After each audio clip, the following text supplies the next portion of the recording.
play here in the first part of December. Sue-Neidig with 4 consecutive strikes, up by 42 pins.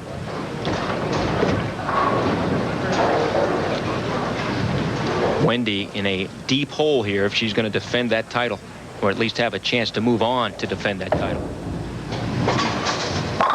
Not a bad start there. You can see there Wendy Macpherson's family. It's her father, Chris, and her mother, Liz Macpherson, and Wendy's husband, Nick Papanos. How big an advantage do you think for Wendy, the fact that she practices here a lot of the time? Well, you feel comfortable with the surroundings, but the lane condition is definitely different than what they're normally put out for their league bowlers. And so you have an advantage that you also have a lot of people here that are behind you, and you can feel the support. I know from bowling in my hometown that that's how I felt. But as far as practicing on the lanes, it really doesn't give you much of an advantage. So Wendy with a double got the 7 to go, and in our second match, yeah, you got it, Wendy. She can shake her head. Maybe it's going to get better for her. We're back. Stay with us. By 32 pins.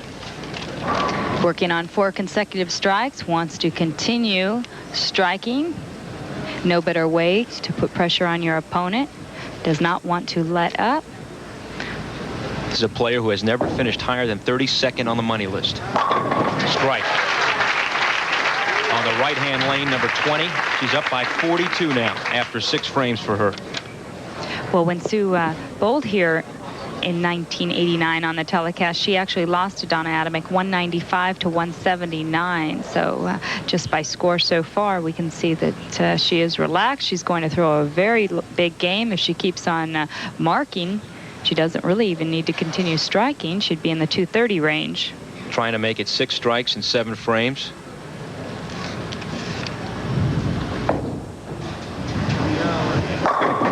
Indeed.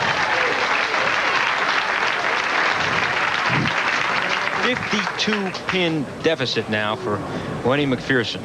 Only hope Wendy has right now is just to continue to strike and hope Sue-Neidig somewhere along the line opens up the door.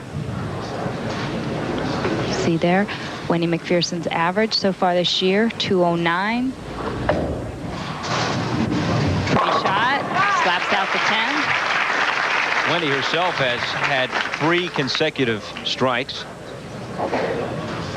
but still down by some 42 pins as she gets set to bowl in the 8th frame. And the position round after the qualifying, basically the positions by round through all the rounds. You can see here the players pull quite a few more rounds than we normally see. We normally see 6 rounds. Here there's 7 rounds. All the players pretty much staying right up there except Donna Adamek. Had a slow start there, 26th after round 1. Wendy avoids the split. Looks up and says, what can I do here? Well, coming up very light there. She will convert the spare, but unfortunately right now Sue-Neidig has a 43-pin lead and does not look to be like she wants to give up anything. 2-pin. That goes for a spare. Wendy led throughout a lot of the qualifying, but fell off Friday and settled for the 3rd position. Sue-Neidig qualifying in the 4th position. Never won a tournament, and will try to make it 2 in a row here.